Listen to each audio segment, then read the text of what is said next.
For the last few weeks, there's been a spirited debate about the word woke. And I think you've probably seen some of the headlines and some of the surface level commentary, but what I'd like to do is to go a little bit deeper and to show how this fight over language reveals some significant undercurrents and kind of explicates the relationship between language, ideology, and power. So the first attack from the left was that the right can't define the word woke. You see this very pedantic tactic all the time. I think it's almost even a meme at this point, where it's saying, well, define this, define that, define your terms. And it's a debater's tactic that is probably fun and appropriate in high school, but unfortunately has metastasized upwards, where it becomes an actual part of our mainstream adult political debate. And of course, in this particular instance, it's ridiculous. Of course, we can define woke. You can define it as left-wing racialist ideology. You can define it as the attempt to achieve critical consciousness, which is a neo-Marxist term, meaning awakening the subject to his own oppression, then recruiting him into left-wing revolution. Or if you use it as a stand-in for an ideology like critical race theory, it simply means that the United States is an oppressor nation that divides classes along the lines of race and then endorses active discrimination in order to create racial equity or equality of group outcomes. But in a certain sense, too, okay, it might be difficult for the average person to define in the same way that many abstract words are average to define, but easy to use in practice. I think Wittgenstein famously said that defining the word game is very difficult, but everyone knows how to play a game because we use language to participate in a community. We use language as a form of communication, even if we don't have a rigorous or scientific verbal definition for the words that we use. But there was a second phase to this debate about the word woke that I think is even more interesting and more significant. The left-wing black commentator Touré made the argument that actually woke is a racial slur. He said, quote, "At this point, woke is a slur. The way the right uses it is an undercover way of saying those people or non-white people. It's a polite way of saying the N-word, but in this case, the N-word includes blacks, LGBTQ folks, and other marginalized groups."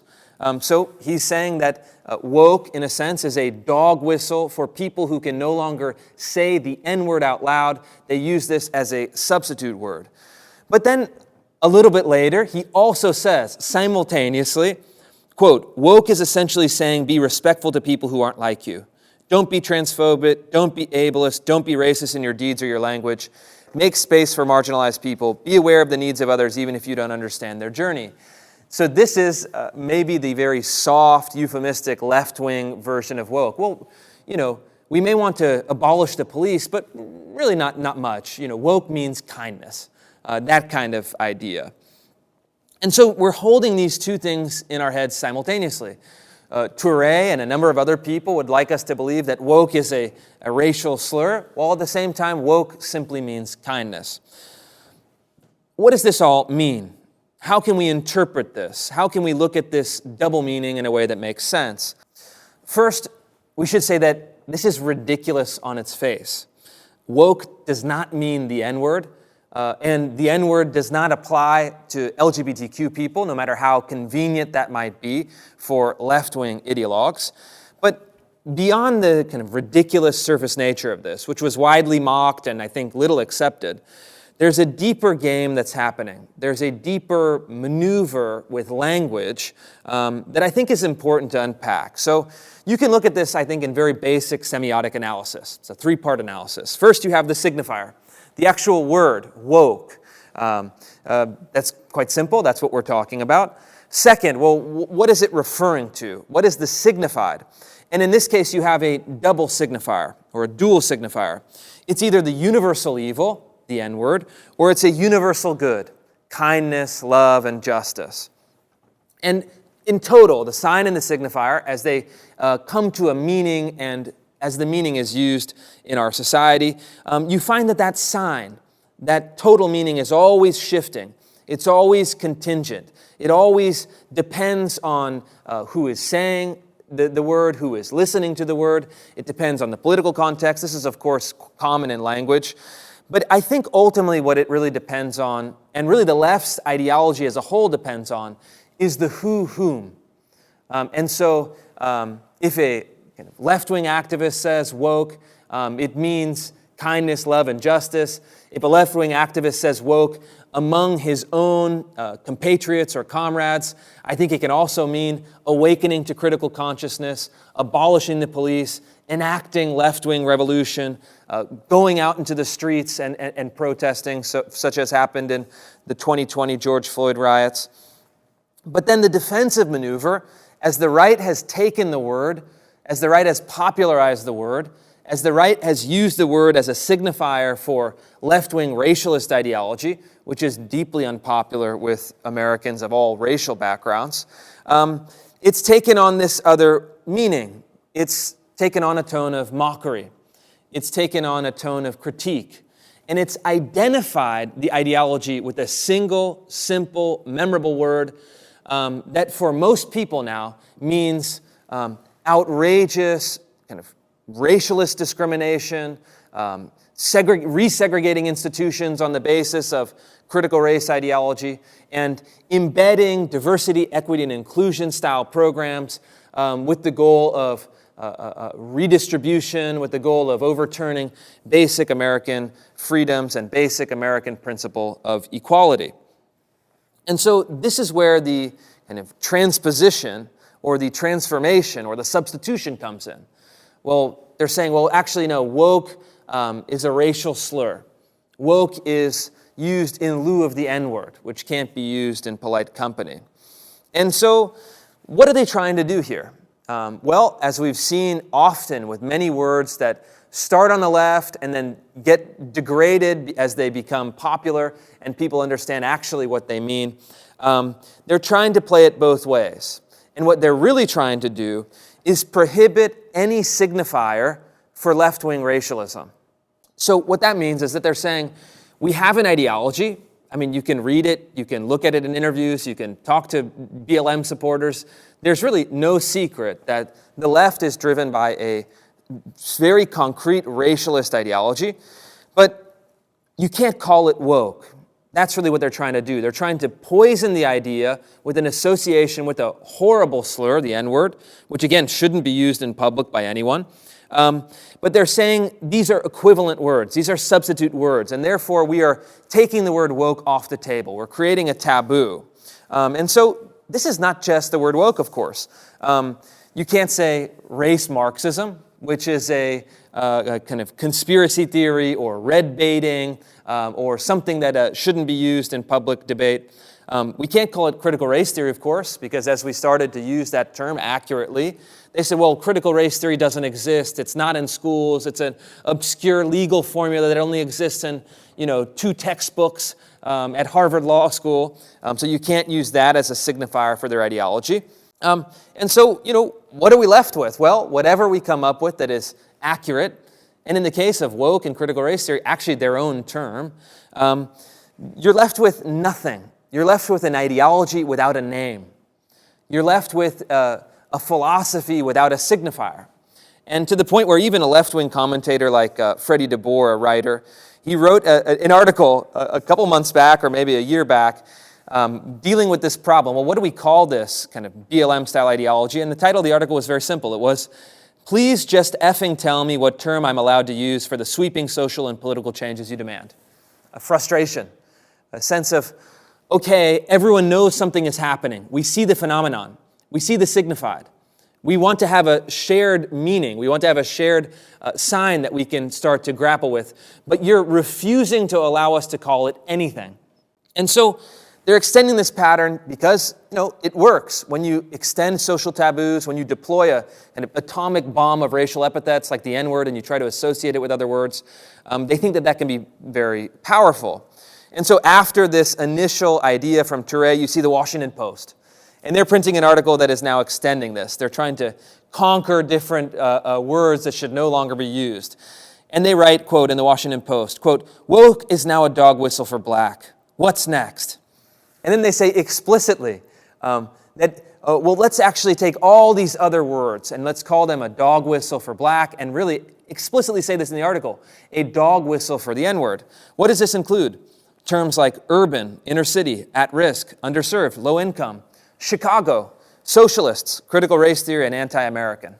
Apparently, if you're conservative, according to the Washington Post, you're not even allowed to say the word Chicago or inner city, when, of course, we know that Chicago exists. Chicago is a real thing.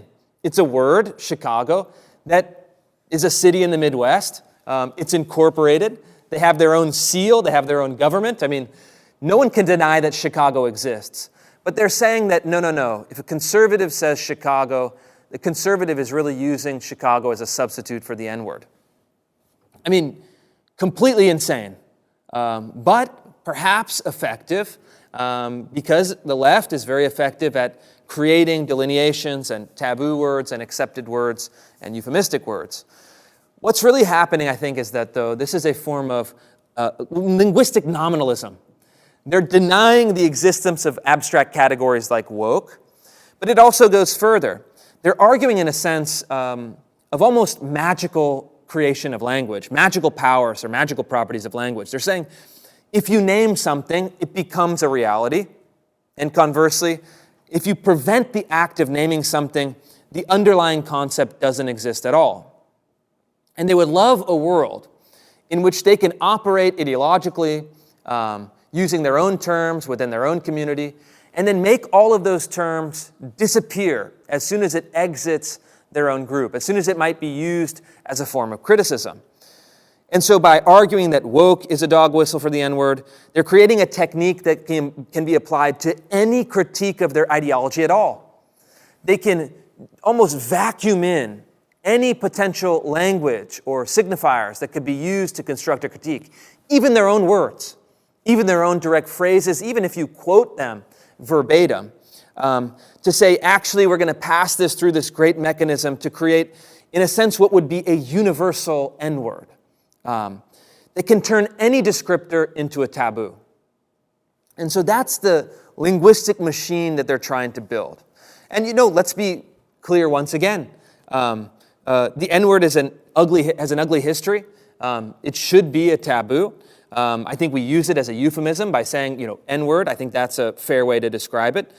But what they're doing here is hijacking the moral sentiment and the moral outrage, the justified moral outrage around the N-word, and applying it indiscriminately to legitimate critiques of their ideology and seeking to turn normal discourse into a forbidden discourse. And so they're devaluing the rightful taboo on the N-word, and they're conflating it with a whole series of normal terms.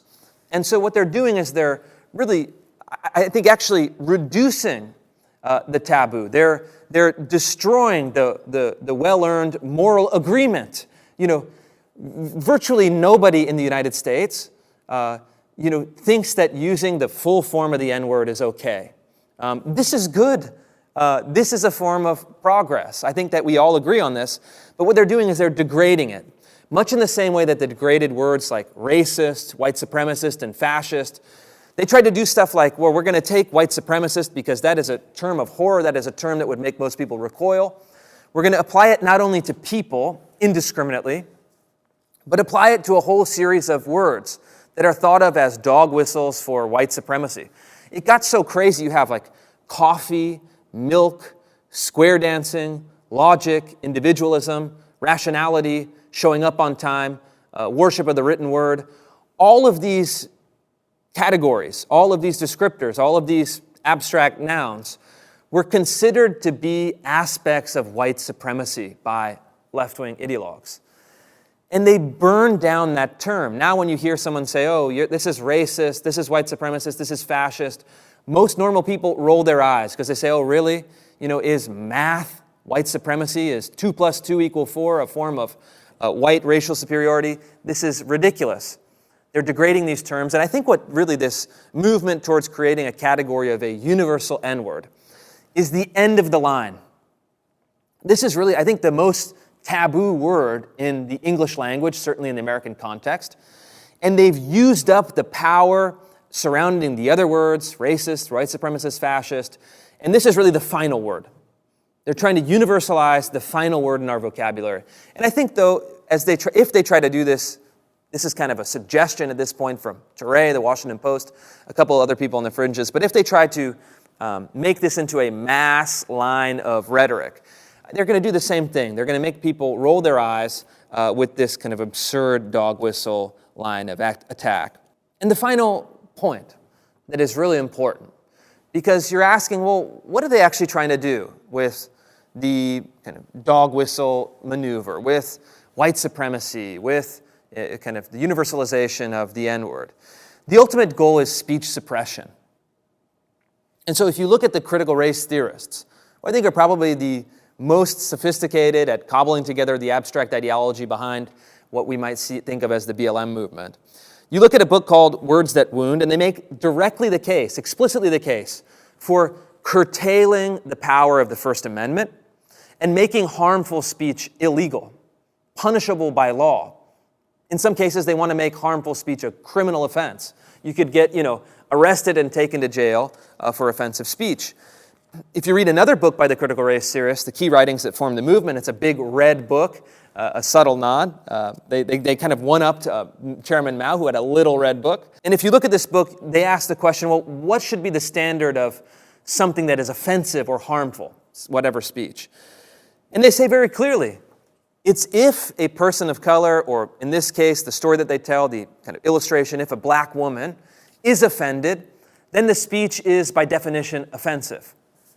A total subjective notion that takes into account positionality. So if a black woman in this case, or a person of color in the modern terminology, takes offense to some language, that is considered de facto offensive, harmful, and if they had their way, would be illegal. Of course, this is rife for abuse, right? I mean, it doesn't take a genius to understand that if the standard is, I am offended, therefore this language is racist, and racist language is illegal, you can see the categorization of language extending further and further. And you see that the point of control of language is only the departure point for the eventual destination of the control of law, writ large, as a whole. And even if this seems somewhat ridiculous now, right? This seems somewhat implausible. This seems fairly fringe. All of the things that we've seen, all of these incursions into freedom of speech, all of these incursions into the realm of discourse, over the last 10 years, certainly 5 years, have been accelerating. And I think things that seemed ridiculous 5 years ago are actually the status quo now. And so watch this. Watch this over time to see if this might be operationalized for a greater category. Because, it's like almost like the habituation.